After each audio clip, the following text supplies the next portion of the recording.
وکړه ما ته دې وښایي له دې وجې نه موږ ډېر آباد غلي نه پاتې کېږو راوځو به اسلام آباد ته به ځو به انشاءالله او پېښور ته به راځو به انشاءالله او دا زموږ وروڼه دي دا به جمعیت العلماء اسلام ده جمعیت العلماء اسلام کې فرق نشته چې دا فاټه ده دا خیبر پښتونخوا ده دا موږ قوم پرستۍ سیاست نه کوو موږ دا اسلام په بنیاد د انسانیت سیاست کوو د انسانیت سیاست کوو نو چې په چېرته په انسان ظلم کېږي زه به ورسره ولاړ یم که په دغه وطن چې په هندو زیاتی کېږي زه یې نه منم که په دغه وطن چې په سیک باندې څوک زیاتی کوي زه یې نه منم دا د وطن دشمن ده دا د وطن غدار ده نو دلته چې ما ته څوک دا ګروپونه پالي دلته چې څوک خلک مسلح کوي او اصل کریت پسندۍ اډې جوړوي دا د دې ملک وفاداره نه دي دا د ملک دشمنان دي نو موږ به دنیا ته دا خبره ښکارو ښه خبره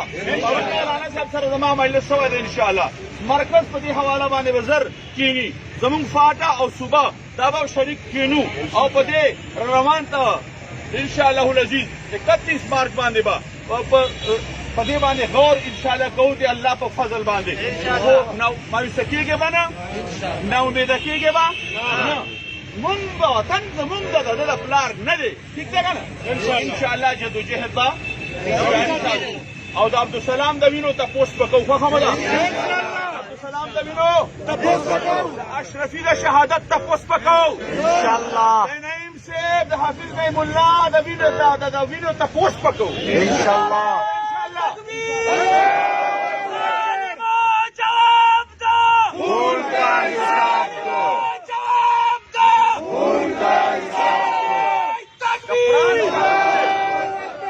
قرآن یو قانون دے کہ قرآن کا یہ قانون ہے خون کا بدلہ خون ہے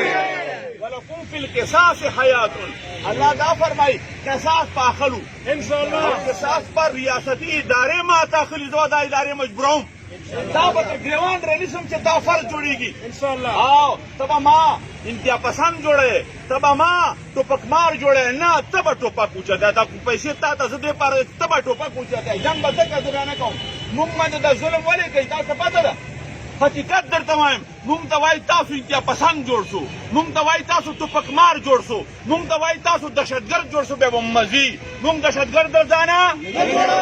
به د ملک آئینی سیاست کوو موږ به د دې ملک جمهوري سیاست کوو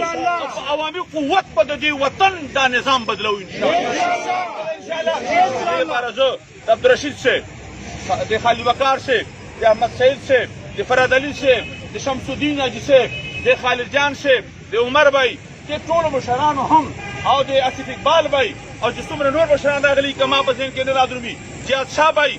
دغو چې کوم د فاټک په لیول یا د ضلع پېښور او زه د انصار الاسلام سالار ضلع پېښور رحمت الله بھائی د هغو ټولو شکریه ادا کوم او زه د تمامو کارکنانو ډېره زیاته شکریه ادا کوم چې په مختصر روټک تاسو رالی نو انشاءالله العزیز دا جدوجهد به جاري او دا به ساري او دا به ودرېږي نه خو خبره انشاءالله د دې دپاره به که جان قرباني راځي که مال راځي که وخت راځي که جیلونو ته تګي موږ به دا ټول تېروو انشاءالله حق به ګټو خو خبره انشاءالله حق به ګټو او چې کوم په شمالي وزیرستان کې نیک محمد بھائی غوندې مسله ده یا نیک محمد فدا چې دا کوم حکومتي ادارې دا ظلم کوي بې ګناه خلک نیسي دا د فورا رها کړي او عدالت ته دې پیش کړي ځکه مجدد تا څه کوې تا کار څه ده ته به سزا ولې ورکوې سزا به څوک ورکوي که دی ګنهګار یې عدالت ته پیش کړې که نه دا تا عیني مجرم یې قانوني مجرم یې ته قاتل یې تا ور قتل ده دا وکیل صاحب ما سره ولاړ ده دا زموږ یو سینیر وکیل دی خالد وقار صاحب دی دې ووایي چې ماورای عدالت قتل څه شی دی جرم دی که نه دی دا 302 کیس دی دا 302 دی نو دا ټولې دوی 302 کوي موږ دا وایو چې تا کار دا ده چې ته به د دې وطن د قانون پاسدار جوړېږي د قانون پاسبان به جوړېږي تا نه خو زه د پولیس ته سلام کوم قسم دی دا پېښور کې خو تر حالت تر ما باجوړ نه ولې ښه دلته پولیس اکټ ده نو ته پسې دا څه کردار ده نو لہذا نیک محمد فدا غوندې چې کوم جرایم دي دا بند کا مزید او چې کوم قومونو کې نفرتونه میلاو کړي لکه وزیرو کې دوتاڼو کې په وانه کې یا په شمالي وزیرستان کې قتل څه شی دی جرم دی که نه دی دا 302 کیس دی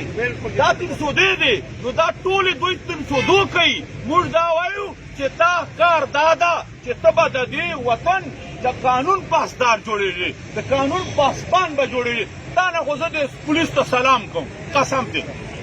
دا پېښور کې خو تر حالت تر ما باجوړ نه ولې ښه دا د پولیس اکټ نو ته پسې دا څه کردار ده نو